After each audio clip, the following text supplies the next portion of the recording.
pagi semuanya. Pagi, Pak. Apa kabarnya hari ini? Baik. Semua dalam keadaan sehat kan? Sehat. Puji Tuhan kalau semua dalam keadaan sehat. Bapak ingin membuktikan dulu siapa yang hari ini hadir dan tidak hadir. Bapak akan melakukan presensi. Si Andini hadir, kemudian Bella, Christian. Baik, saya lihat semua hadir semua ya. Gimana ketua kelas, hadir semua? Hadir semua. Baik, terima kasih anak-anak untuk kehadirannya pada hari ini di dalam pembelajaran pendidikan agama Katolik. Sebelum kita mengawali pembelajaran hari ini supaya semuanya diberkati oleh Tuhan, maka kita wajib melakukan doa terlebih dahulu. Saya minta Christian untuk memimpin doa kita pada pagi hari ini. Silakan anak-anak semua bangkit berdiri. Kita akan berdoa. Bapa, Putra, dan Roh Kudus. Amin. Bapak yang maha baik, pada pagi ini kami mau belajar. Berdoa kami ya Tuhan, supaya apa yang kita dapatkan hari ini semua dari Bapa bagi kami.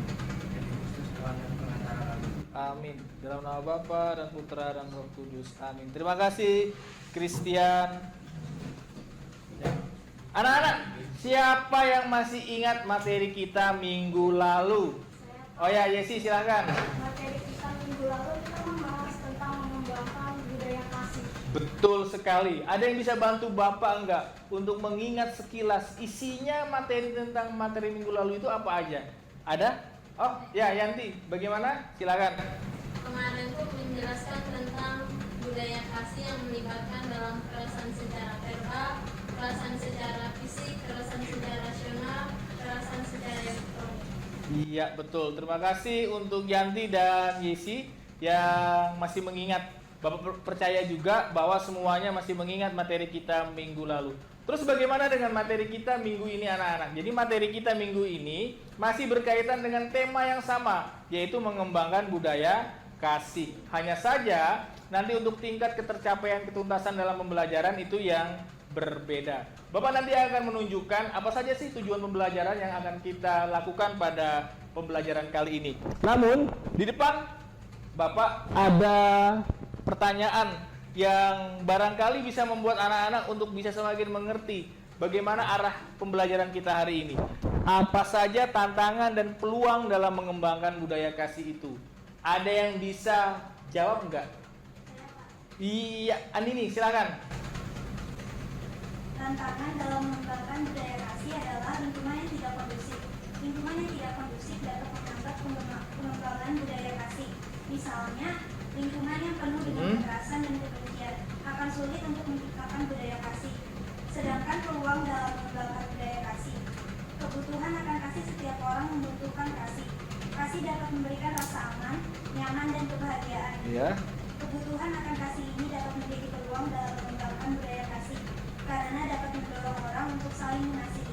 Baik, terima kasih. Ya, luar biasa Andini. Tepuk tangan dulu dong untuk Andini. Ya, jadi anak-anak, dalam kehidupan ini, untuk mengembangkan budaya kasih itu pasti ada yang namanya dijumpai tantangan dan peluang yang kita sebagai setiap manusia itu pasti mengalaminya. Nah, lihat. Ketika kamu mulai berusaha dan melakukan pekerjaan makin awal, maka hasil yang akan kamu dapatkan pun akan semakin awal datangnya. Artinya, anak-anak, kita nggak boleh mengabaikan rasa malas kita, tetapi bagaimana kita bisa memperjuangkan diri untuk bisa melakukan segala sesuatu itu tanpa harus ditunda-tunda, ya. Jadi itu diingat. Nah, selanjutnya seperti biasa nih, Bapak biasanya akan melakukan pretest awal untuk melihat sejauh mana anak-anak nanti bisa mengikuti pembelajaran kali ini dengan baik. Kali ini pretest Bapak akan Bapak lakukan melalui EduGame dengan kuisis. Silahkan gunakan handphonenya masing-masing. Semua masuk ke browsernya untuk ke webnya kuisis, ya. Pastikan semua sudah masuk ke kuisis dulu ya. Baru nanti sudah ada klik join kode. Sudah siap semua ya? Kalau sudah siap, Bapak akan klik mulai. Soal pretestnya ada 10. Ya, silakan dijawab dengan baik dan dengan serius. Nah, silakan.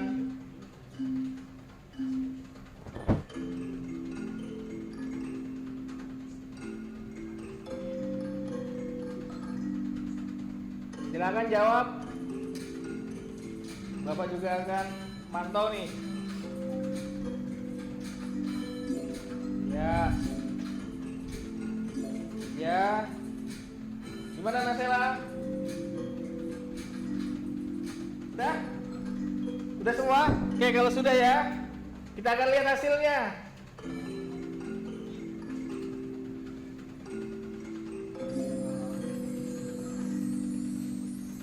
Nah, kita lihat siapa nih? Wah, Diva nomor 1, tepuk tangan dulu. Ada Putri Putri. Nomor 2 yang juga benar, dan 3 ada Angel. Wah, luar biasa ya. Ini 3 terbaik. Yang lain nggak apa-apa, karena ini adalah bagian dari pretest. Nanti kita ada post test. Bapak harapkan hasilnya jauh lebih baik dari sekarang. Ya baik anak-anak, terkait dengan proses pembelajaran hari ini. Nah, ada 3 tujuan pembelajaran yang ingin kita capai. Yang pertama, perhatiin. Peserta didik mampu mendiskusikan sebab dan akibat yang terjadi dari kekerasan serta bullying di sekolah melalui tayangan video dan sumber informasi secara benar dan bertanggung jawab. Yang kedua, peserta didik mampu menafsirkan ajaran Yesus tentang kasih kepada musuh berdasarkan Injil Matius bab 26 ayat 47 sampai 56 secara benar dan bertanggung jawab. Dan yang ketiga, peserta didik mampu mendesain upaya-upaya keberanian dalam dirinya untuk mengatasi kekerasan melalui sumber informasi dan menggunakan Canva secara benar dan bertanggung jawab ya.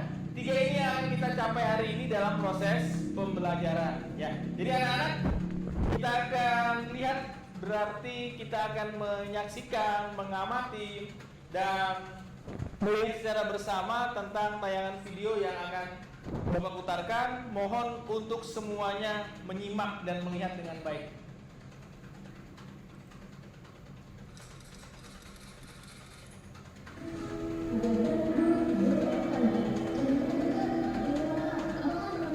Menyaksikan perundungan atau bullying seperti itu, bagaimana perasaanmu melihat hal tersebut?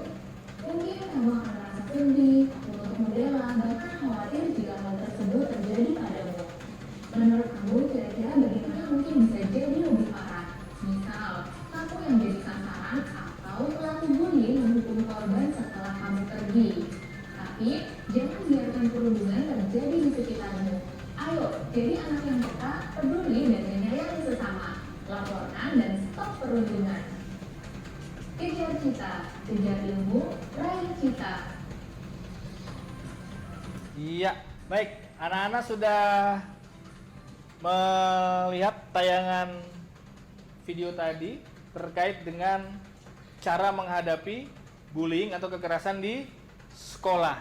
Kita sebagai seorang manusia dan anak-anak sebagai seorang pelajar, tugasnya itu sama-sama saling menjaga dan melindungi. Jangan sampai kalau ada melihat temannya dibully, justru didiamkan. Tetapi tadi harus ada sebuah tindakan, cara untuk melaporkannya. Kalau nggak berani mengatasi sendiri, kalau selama di lingkungan sekolah ya berarti melaporkan ke Bapak Ibu Guru. Nah, anak-anak terkait dengan tayangan video tadi, siapa nih yang ingin bertanya karena rasa ingin tahunya yang tinggi? Silahkan. Saya Pak. Iya, si Putri, silahkan. Gimana Putri pertanyaannya? Pertanyaan saya, apa saja yang menyebabkan dan mengakibatkan terjadinya kekerasan dan bullying di sekolah? Yang pertama, kalau anak-anak lihat ada 2 faktor. Faktor internal dan faktor eksternal. Faktor internal itu berarti apa? Faktor di dalam diri kita masing-masing. Bisa saja kita nampak di hadapan teman-teman ini seperti orang yang lemas, tak punya gairah hidup. Karena apa? Persoalan di rumah, kurang kasih sayang sama orang tua, kemudian kurang rasa percaya diri, sehingga membuat diri merasa lemah dan tak berdaya. Kalau faktor eksternalnya, berarti faktor dari luar. Berarti anak-anak salah dalam bergaul, salah untuk bergaul dengan lingkungan yang tepat, sehingga menyebabkan anak-anak itu merasa karena dapat kelompok pergaulan yang kuat, merasa menjadi berani dan melakukan tindakan yang tidak tepat. Jadi faktor internal dan eksternal inilah yang menyebabkan terjadinya kasus bullying di sekolah. Nah, tugas kita, tugas anak-anak tadi apa? Kalau terjadi dan melihat harus apa? Melaporkannya. Ya, jadi demikian ya Putri ya. Baik, ada yang ditanyakan lagi? Ada atau tidak? Tidak ada ya. Baik, kalau tidak ada, kita akan lanjutkan dengan mendengarkan bacaan kitab suci hari ini. Stian, coba tolong bacakan dari bacaan Injil hari ini. Silahkan ke depan, dari Injil Matius bab 26 ayat 47 sampai 56. Mungkin agak geser-geser ke sana supaya teman-temannya bisa ngelihat yang nggak membawa kitab suci ya. Silahkan dibaca yang keras, Christian. Bacaan Injil dari Matius bab 26 ayat 47 sampai 56. Yesus masih berbicara, datanglah Yudas salah seorang dari ke-12 murid itu dan bersama-sama dia rombongan besar orang yang membawa pedang dan petung, disuruh oleh imam-imam kepala dan tua-tua bangsa Yahudi. Orang yang menyerahkan dia telah memberitahukan tanda ini kepada mereka. Orang yang akan bercium itulah dia, tangkaplah dia. Dan segera ia maju mendapatkan Yesus dan berkata, "Salam Rabi," lalu mencium dia. Tetapi Yesus berkata kepadanya, "Hai teman, untuk itulah kau datang." Maka majulah mereka memegang Yesus dan menangkapnya.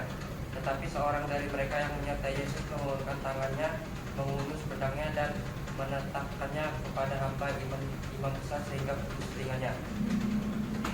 Padahal tiap-tiap hari aku duduk mengajar di bait Allah dan kamu tidak menangkap aku.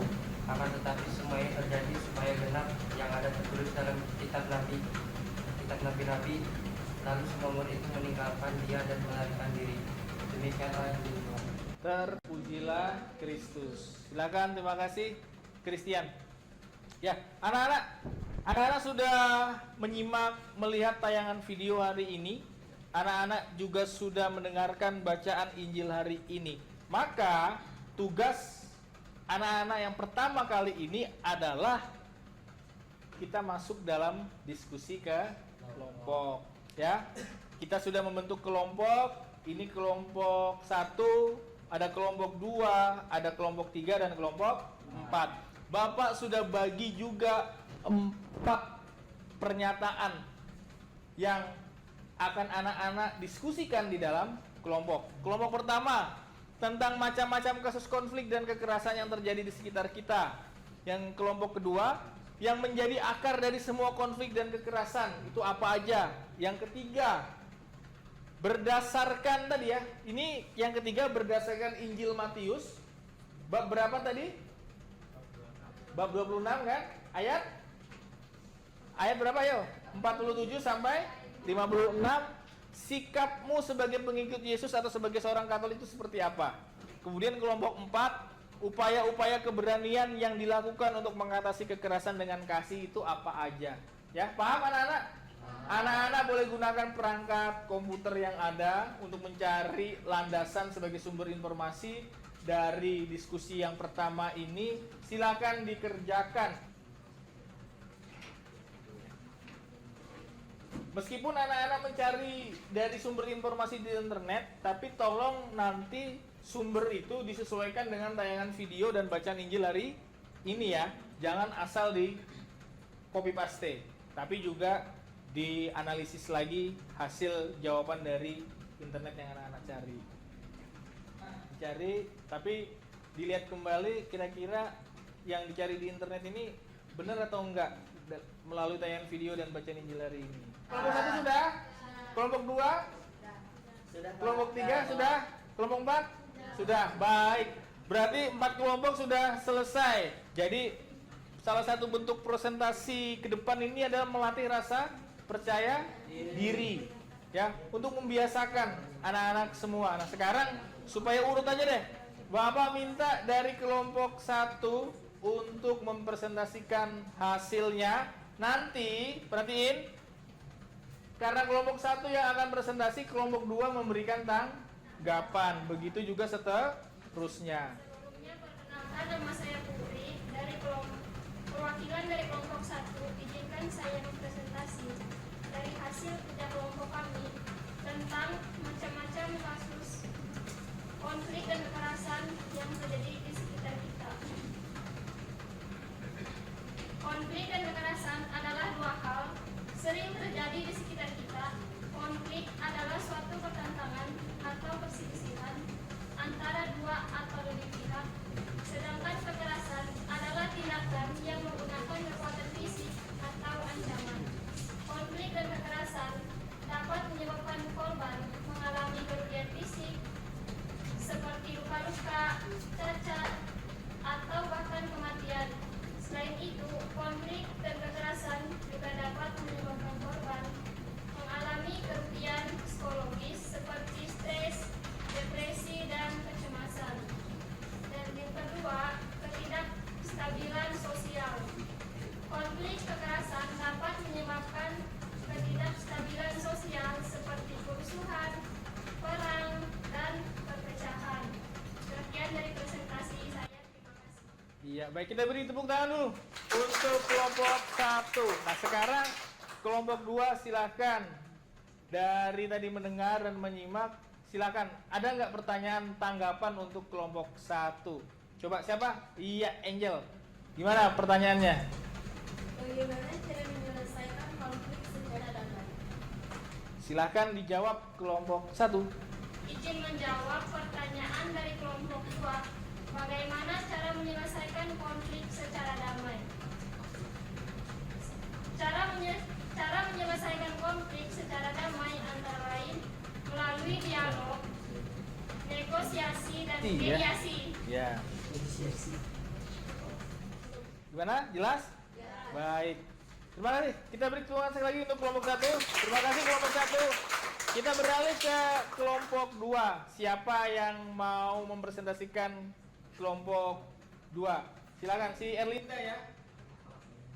Yang lain tolong diperhatiin.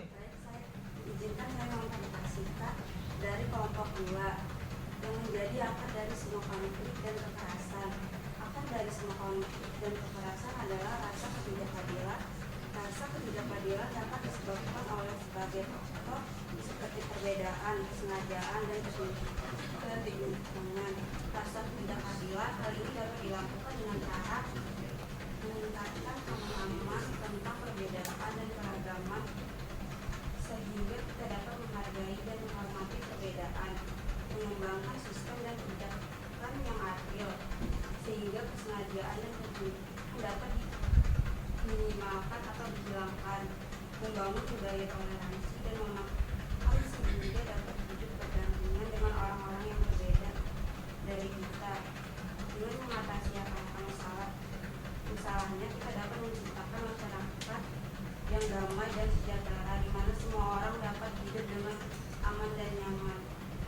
Dan terima kasih. Baik, terima kasih kelompok 2. Tepuk tangan dulu untuk kelompok 2. Ya, sudah mempresentasikan dengan baik.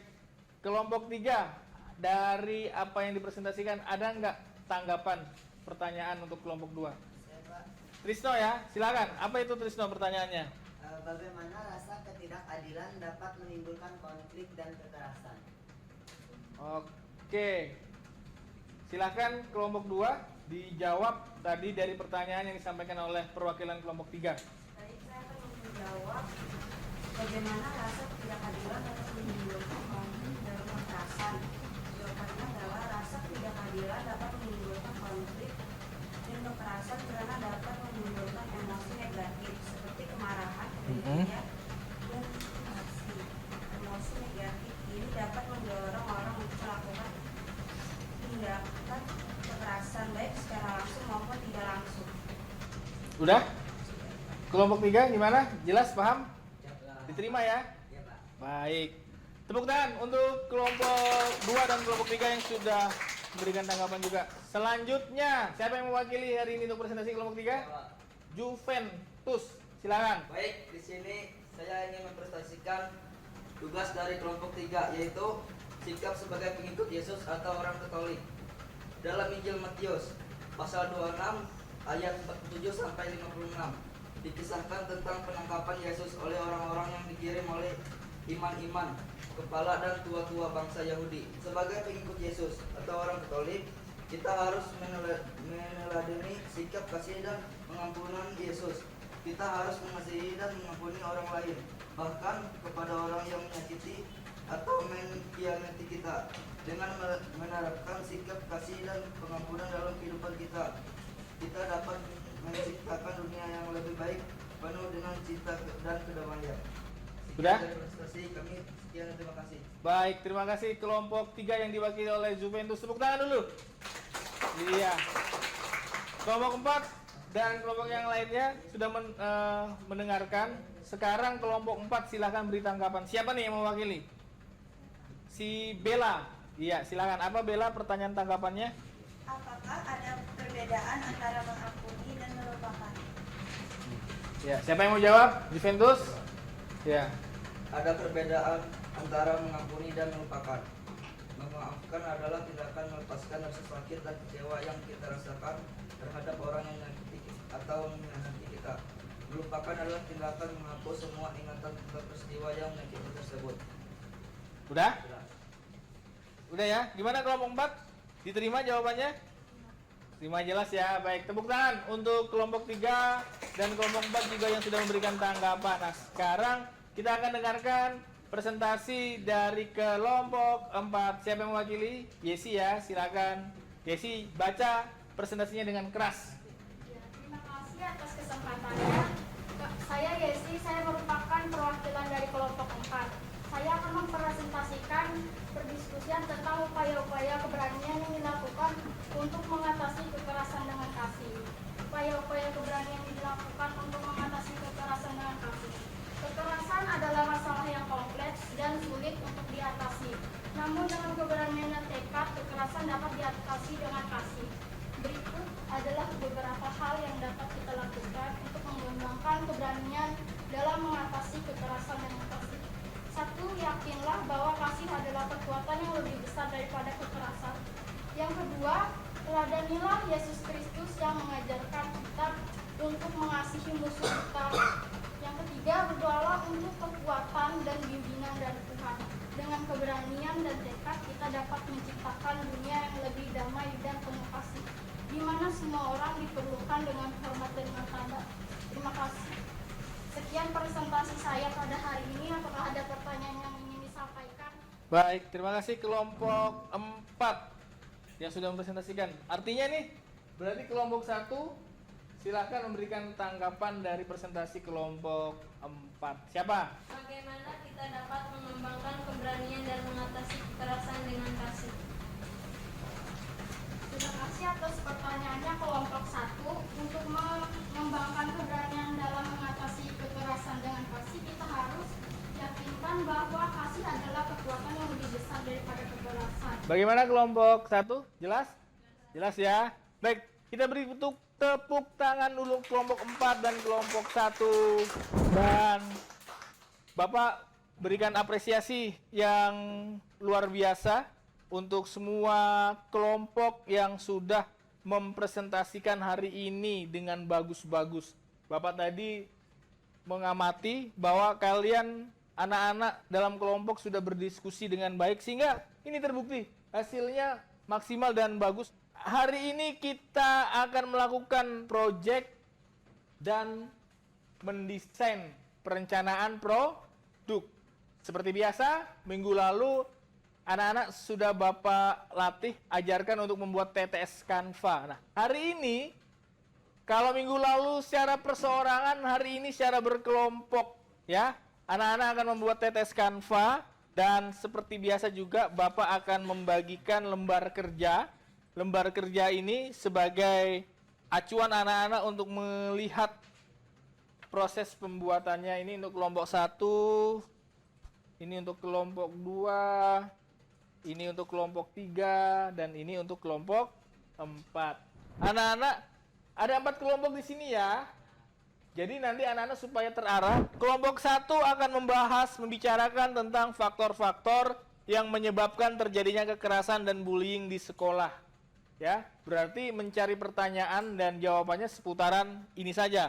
Kelompok 2 membahas tentang dampak kekerasan dan bullying di sekolah bagi korban. Ya, itu nanti seputar itu aja pertanyaan dan jawaban. Dan kelompok 3, dampak kekerasan dan bullying di sekolah bagi pelaku. Kelompok 3 ya, bagi pelaku. Kelompok 4, cara mencegah terjadinya kekerasan dan bullying di sekolah. Jadi semua nanti dapat porsinya masing-masing tentang apa yang harus dikerjakan, ya. Menggunakan website apa? Puzzle Maker. Silakan didiskusikan dalam kelompok. Ini lebih ringan. Nanti silakan dibagi. Ada 10 buat pertanyaan. Dan upayakan jawabannya tidak lebih dari 2 kata kalau sekarang. Kalau minggu lalu masih boleh. Sekarang wajib 1 kata, ya. Silakan gunakan sumber informasi internet teknologi yang ada, boleh dipakai. Tetapi di sini Bapak minta, kalau kemarin karena perorangan hanya 5, sekarang Bapak minta membuat 10 pertanyaan dan dikerjakan. Setelah dari Puzzle Maker, apa yang harus dilakukan berarti? Send ke mana? Ke Canva, betul ya. Silakan kelompok menyusun rencana dulu pembuatan soal dan jawabannya seperti apa. Selanjutnya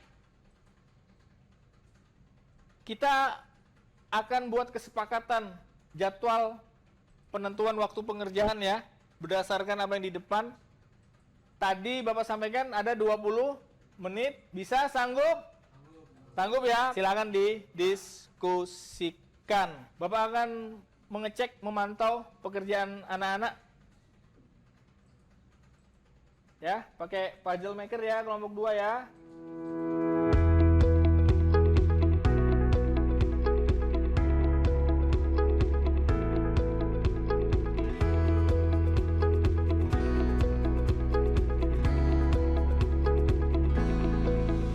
Setelah ini nanti perwakilan kelompok ke belakang untuk ngeprint hasil TTS-nya supaya Bapak dan teman-teman kalian bisa ngelihat sejauh mana TTS yang kalian desain dengan Canva itu benar atau benar. Perwakilan untuk ngeprint.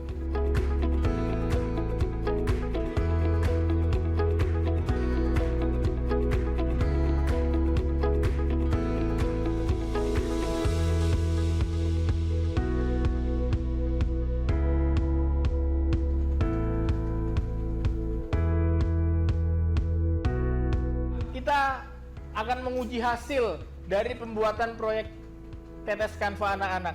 Cara menguji hasilnya, anak-anak setiap kelompok yang sudah membuat Canva TTS-nya, itu nanti akan saling bertukar. Jadi punya TTS kelompok 1 akan ditukar ke kelompok 4 ya. Nanti kelompok 4 berarti ke kelompok 1. TTS kelompok 2 akan ditukar ke kelompok 3, kelompok 3 ditukar ke kelompok 2. Kalau minggu lalu kita hanya menguji, melihat dari bagaimana anak-anak membuat TTS ini dengan baik.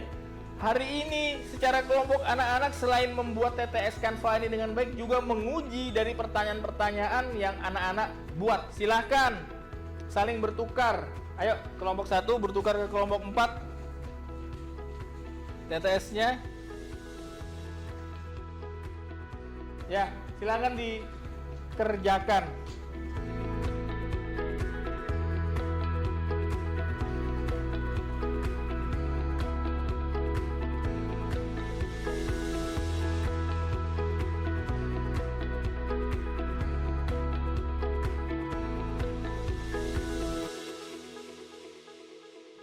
Ada yang sudah selesai belum? Udah? Udah. Bapak akan melihat satu kelompok sebagai bukti bahwa pekerjaannya bisa dikerjakan dengan baik dan benar. Pengendalian. Jawabannya Pengendalian. mana dia? Oke, ini mendatar ya? Menurun atau mendatar? Menurut. Menurun. Oke. Nomor 2, faktor yang terkait dengan lingkungan sekolah. Nomor 10, faktor yang terkaitan dengan emosi. Oke, baik. Tepuk tangan dulu untuk kelompok 4. Silakan duduk, Christian. Terima kasih. Jadi, silakan anak-anak perwakilan, Bapak mau ambil hasil TTS-nya dengan jawabannya. Dan nanti, ini tadi punya kelompok 4 ya. Ya, punya kelompok 4, ini punya kelompok 1, silakan Bapak ambil nanti. Baik, ini hasil-hasil yang sudah dikerjakan, luar biasa nih, semua menjawab ya. Semua menjawab dengan baik dan benar. TTS-nya bagus-bagus juga, luar biasa sekali. Dan jawabannya luar biasa, anak-anak bisa menjawab dengan bagus dan baik. Suatu kebanggaan buat Bapak dan buat anak-anak semua, karena anak-anak bisa mengerjakannya dengan baik karena petunjuk tadi sudah disampaikan ya. Jadi itu ya anak-anak. Nah, sekarang anak-anak sudah mengerjakan TTS kan, Fa. Tapi Bapak masih mau tahu bagaimana pengalaman anak-anak dalam proses pembuatan TTS Canva ini. Ada yang susah nggak? Sulit nggak? Atau bahkan mudah dan menarik? Siapa nih yang mau menyampaikan hasil evaluasi pengalaman belajarnya? Si Michelle, silakan Michelle. Gimana? Lebih mudah dipakai buat belajar. Bapak mau tanya, bener nggak? Bener ya? Ya, Canva ini ternyata bisa membuat kita dan anak-anak semua lebih semangat dalam belajar karena tidak sesulit yang dibuat di dalam misalnya Photoshop. Terima kasih Michelle untuk pengalaman belajarnya. Bagaimana perasaan anak-anak semua? Senang nggak? Senang ya? Bapak sekali lagi mau nanya, ada nggak yang mau ditanyakan terkait materi pembelajaran kita hari ini, mengembangkan budaya kasih? Ada? Ada pertanyaan nggak? Ayo, ada yang tanyakan nggak? Tidak ada? Artinya jelas semua? Ya? Jelas semua ya? Jelas ya? Baik. Terima kasih kalau anak-anak sudah jelas. Nah, sebelum kita mengakhiri, Bapak ingin dulu tahu simpulan-simpulan apa yang anak-anak temukan dan dapatkan selama proses pembelajaran ini. Siapa nih yang mau memberikan kesimpulan untuk materi kita hari ini? Ada? Mana? Oh, Putri. Silakan Putri. Gimana kesimpulannya? Kesimpulan yang saya pahami dari pembelajaran kita pada hari ini tentang pengembangan budaya kasih.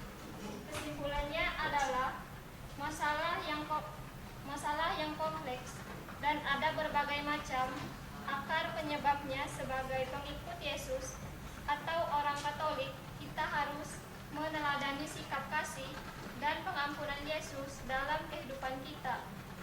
Kita harus melawan kekerasan dengan kata-kata dan perbuatan, membangun dialog serta menolong korban kekerasan. Dengan keberanian dan tekad, kita dapat menciptakan dunia yang lebih damai dan penuh kasih. Itu kesimpulannya. Baik. Tepuk tangan dulu untuk Putri. Jadi kesimpulan yang Putri berikan luar biasa, bagus, dan sudah memahami tentang materi kita hari ini. Anak-anak, tadi kita sudah melaksanakan yang namanya pre-test. Banyak yang jelek nggak apa-apa, karena namanya juga pre-test. Setelah anak-anak tadi mengerjakan dari diskusi kelompok, kemudian berdiskusi lagi membuat proyek, kali ini kita akan melakukan post-test. Sudah siap? Masih dengan kuisis. Silakan disiapkan handphonenya, anak-anak. Silakan buka web browsernya dan silakan akses kuisis dulu. Silakan semua sudah ya untuk akses kuisisnya. Ini Bapak akan menuju untuk tunjukkan kode aksesnya 883582.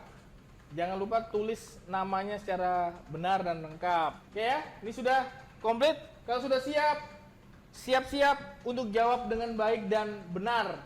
Ya, harapannya sih anak-anak bisa menjawab dan mendapatkan nilai yang jauh lebih bagus setelah post test ini. Bapak hitung 1, 2, 3, klik, mulai. Silakan.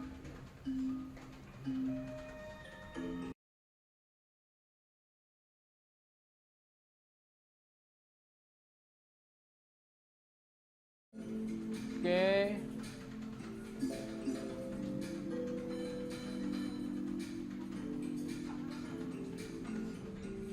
Baik, ya. Sudah nih ya. Ya. Kita coba lihat.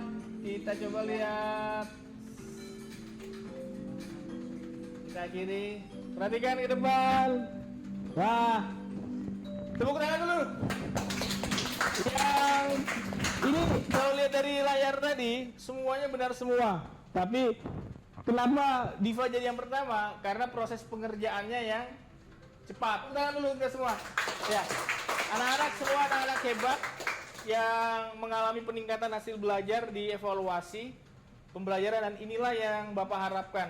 Berarti kriteria ketuntasan ketercapaian dalam pembelajaran sudah dicapai oleh anak-anak dan tidak ada yang mengalami remedial lagi, ya. Karena minggu pertama masih ada yang remedial, minggu ini tidak ada yang remedial. Seperti biasa, setelah melakukan evaluasi pembelajaran, maka kita harus melakukan refleksi terhadap materi yang akan sudah kita lakukan. Kita harus membangun budaya kasih di sekolah, yaitu saling menghargai, meningkatkan kesadaran masyarakat tentang bahaya kekerasan dan bullying. Banyak ya caranya, yaitu lewat peran serta pemerintah, bisa melakukan pelatihan, bisa melakukan pendidikan. Kemudian memberikan pelatihan kepada guru dan staf sekolah tentang cara mengatasi dan kekerasan dan bullying. Nah, kami para guru juga dilatih bagaimana sih cara supaya ketika terjadi bullying, kekerasan, kami bisa mengatasinya. Kemudian meningkatkan pengawasan terhadap siswa di sekolah. Ya, itulah gunanya tata tertib, gunanya pengawasan supaya anak-anak merasa nyaman, terlindungi di sekolah. Menciptakan lingkungan sekolah yang kondusif, ini sudah pasti, dan ini tugas seluruh warga sekolah, yaitu kita semua, dan memberikan dukungan kepada korban kekerasan dan bullying. Ya, ini. Jadi anak-anak sebagai seorang Katolik, anak-anak harus punya peran yang luar biasa. Bukan menjadi pelaku dan tidak juga menjadi korban, tetapi sama-sama saling menjaga dan melindungi, ya. Jadi itu refleksi materi hari ini, dan minggu depan kita akan bertemu kembali untuk materi pembelajaran selanjutnya di tempat yang sama ini.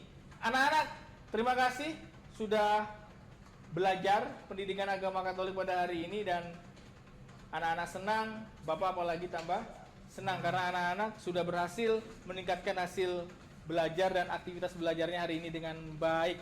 Kita akan akhiri seluruh rangkaian kegiatan kita dengan doa supaya setelah pembelajaran ini anak-anak bisa melakukan pembelajaran selanjutnya. Silakan si Andini Bapak minta untuk mimpin doa. Silakan maju ke depan Andini. Silakan bangkit berdiri. Marilah kita berdoa dalam Nama Bapa dan Putra dan Roh Kudus. Amin. Allah Bapa yang Maha Pengasih dan Maha Pemurah, terima kasih atas segala kurnia rahmat-Mu pada hari ini. Kini kami telah selesai belajar, kiranya Engkau menyertai kami dalam segala kegiatan dan aktivitas kami selanjutnya. Demi Kristus Tuhan dan Pengantara kami. Amin. Dalam nama Bapa dan Putra dan Roh Kudus. Amin. Silakan duduk. Terima kasih Andini untuk doanya. Ya, sekali lagi silakan dikemas barang-barangnya, dirapikan, dan Bapak ucapkan terima kasih banyak untuk hari ini. Selamat pagi untuk kita semua. Pagi.